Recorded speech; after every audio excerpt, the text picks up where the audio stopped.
Et le matin, 7h, 9h30, Vincent Parisot. Bonjour Sadou Diallo. Alors merci beaucoup d'être avec nous ce matin sur RTL. Vous êtes le maire de Gao au Mali, au nord Mali, contrôlé, on le sait aujourd'hui, par les islamistes liés à l'AQMI, Al-Qaïda au Maghreb islamique. Et c'est un appel à l'aide, un appel au secours que vous voulez lancer ce matin sur RTL, notamment parce que votre ville est prise en otage. Vous allez nous expliquer pourquoi. Les alentours de la ville ont été minés, c'est cela ? Merci bien. Et ce matin, je suis devant vous, c'est pour faire un appel à l'opinion internationale, précisément à la France, dont nous sommes leur colonie, aux États-Unis, qui combattent les terroristes, parce que nous avons affaire à un terrorisme. Les MNLA, nous avons affaire aux MNLA. Il faut appeler les choses par leur nom. Pour qu'on comprenne bien, oui, allez-y. Je voudrais, s'il vous plaît, je parle avec mon cœur. Oui. Et je veux vous dire la vérité, c'est pourquoi je suis en face de vous. Je ne veux pas être préparé.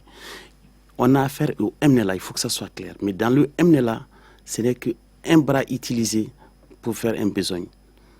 D'accord. Donc, vous me laissez parler. Non, mais bien sûr, le MLNA, dites-nous quand même de quoi il s'agit. De quoi il s'agit, c'est pur et simple depuis le 30 mars à 8 heures, dans ma ville de 78 000 habitants, nous vivons que des atrocités, des viols, dont on peut vous dire le chiffre à nos jours. Je suis à 100 cas de viol dans ma ville de Gao. C'est une ville de 78 000 habitants. Ça, c'est ce dont on a témoigné et on a les preuves. Quel est le quotidien des habitants de cette ville aujourd'hui ? Le quotidien de ces gens, c'est des viols tous les jours, c'est des assassinats, c'est des flagellations. Donc je peux vous montrer les preuves avant de sortir de votre salle.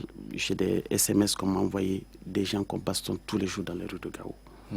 Une ville que vous avez dû quitter d'ailleurs juste avant parce que vous étiez vous-même menacé de mort. J'ai quitté cette ville parce que j'étais menacé de mort. J'ai quitté exactement le 7 avril.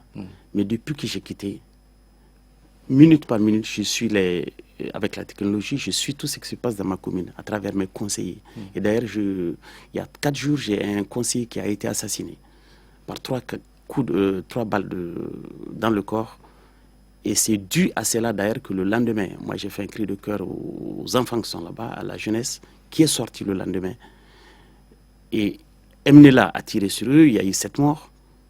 Et c'est à la suite de ces 7 morts que le Mounchaou est en sardine pour avoir la confiance de mon peuple a tiré contre ces bandits du MNLA. Alors, vous nous le dites, des viols, des exactions au quotidien et des habitants qui ne peuvent pas partir, qui sont aujourd'hui pris en otage, c'est cela ? Ces otages sont pris en otage parce que la ville est minée tout autour. Donc, ce qui se passe aujourd'hui, en réalité, il faut une action militaire et une action forte comme une action de l'ONU. Sinon, ça dépasse la capacité même de la CEDEAO. Qu'est-ce que vous dites aujourd'hui aux autorités françaises, puisque vous avez rappelé en introduction d'ailleurs que la France est l'ancienne puissance coloniale ?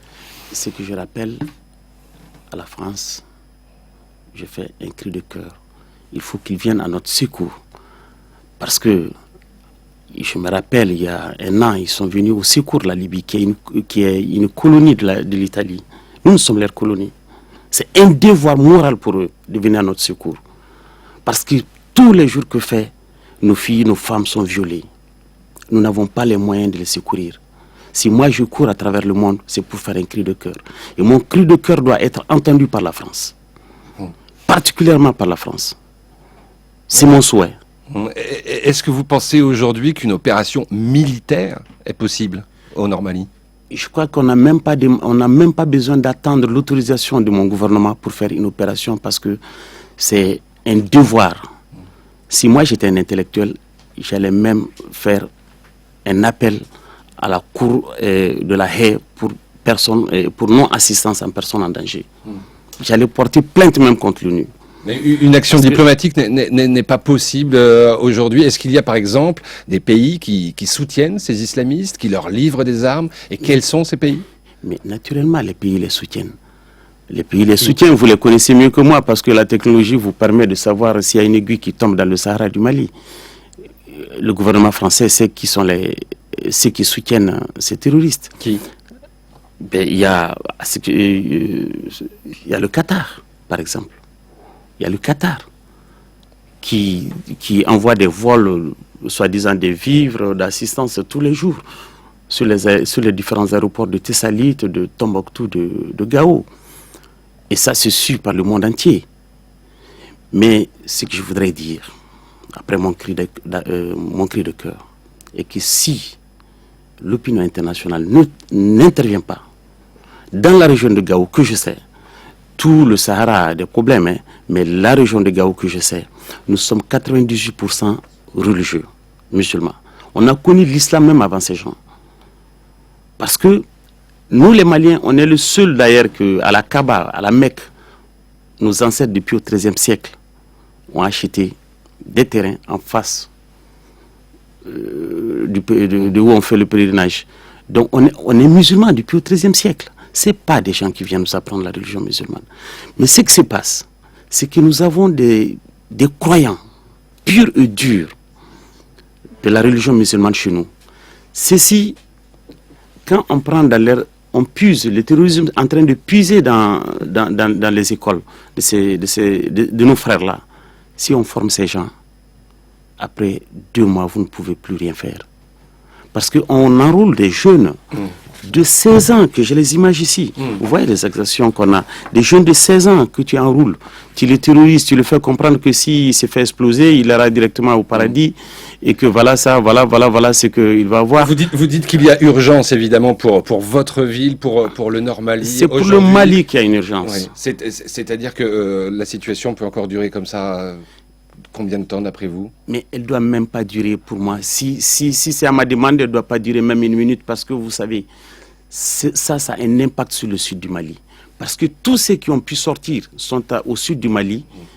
Et il n'y a que le chômage même à Bamako, à Kaï. Donc c'est la catastrophe dans le Mali entier. Appel à l'aide internationale donc, que vous avez lancé, et notamment à destination de la France. Donc Sadou Diallo, maire de Gao au Mali, merci d'être venu ce matin. Merci. Le dire sur RTL et parler avec votre cœur, comme vous l'avez dit en préambule. Voilà.